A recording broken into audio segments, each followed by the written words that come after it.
My name is Juan Pablo Caicedo. I'm a lecturer in adaptive leadership here for the Transparency School. What we're going to be discussing here is how to connect to adaptability, which I think is the most important one.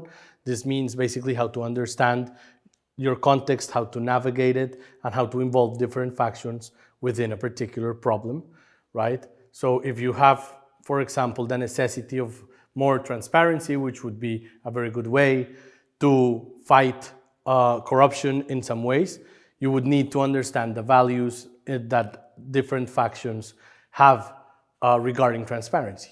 This means for some of them would be important, for some of them it wouldn't be, right, for whatever reason, and trying to understand that and mobilize within the different boundaries and the different ways of approaching to something like it is very, very important to actually be effective in very different contexts, right? So what we give is more diagnostic capacity to understand better a situation, better a context, and to also be more effective when introducing a way of transforming an organization from within. Transparency is more kind of an aspiration or a solution, right? But if you don't understand what's happening, how the different factions have attention within, it's going to be very difficult for anyone to achieve this.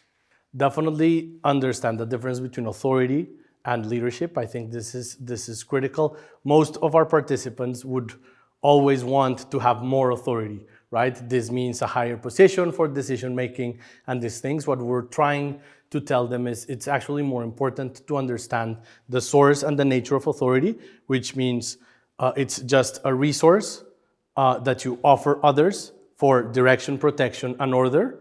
And in exchange, they give you power to decide. Sometimes this is useful to mobilize, sometimes it's not. But the other side of the coin is actually leadership, which is something you can do with or without authority, which is how to mobilize different factions of a system to really achieve change, right? So that difference, I think, is critical in our discussion, and hopefully it's going to be very clear for all of them.